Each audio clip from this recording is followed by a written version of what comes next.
In September 2013, I visited the village of Ngang Nội in Bắc Ninh, an area north of Hanoi.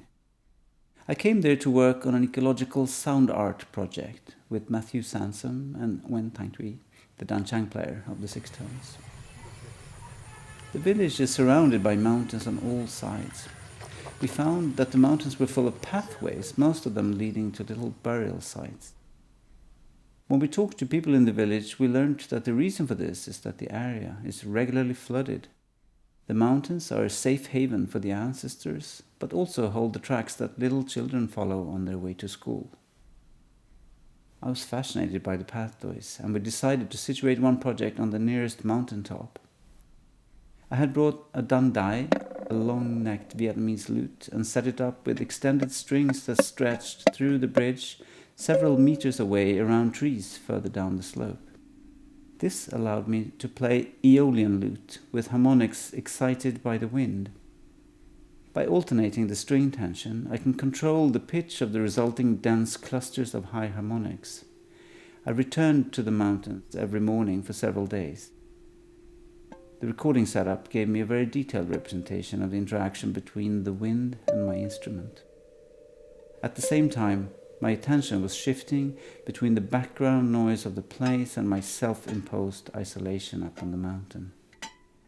Certainly, I was isolated, but not alone. From all sides, the noise from the surrounding villages was a constant but distant presence.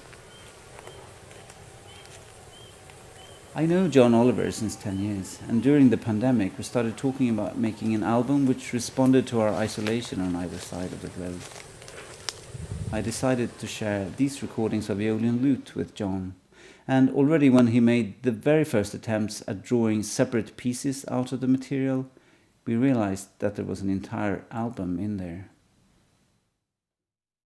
When I heard Stefan's mountain recordings, my attention was constantly shifting between his playing and the wind coming through the instrument and the sounds of the soundscape from the villages around his mountain location. And Stefan was playing material that was very restrained, only a few musical notes and plucking sounds and the use of the metal bar.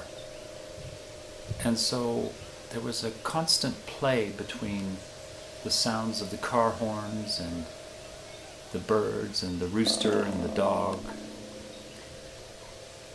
between those sounds and his sounds, a kind of dialogue.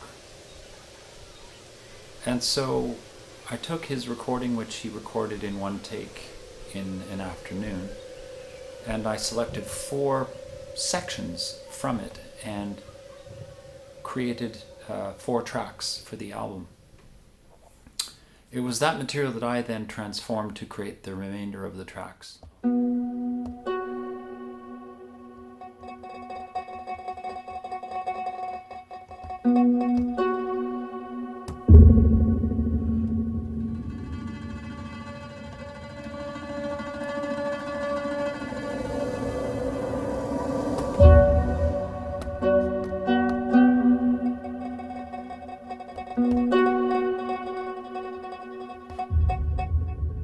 Stefan and I decided to create this album to celebrate our exploration that comes from deep listening, thoughtful preparation, and spontaneous creation.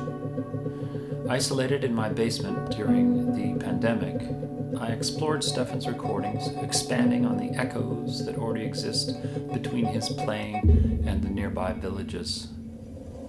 Stefan's recording was the raw sonic material I used for the transformations that you hear on the other tracks. I hope the listener will experience a kind of magic realism in our work and enjoy a pervasive sense of auditory play and painterly sensibility.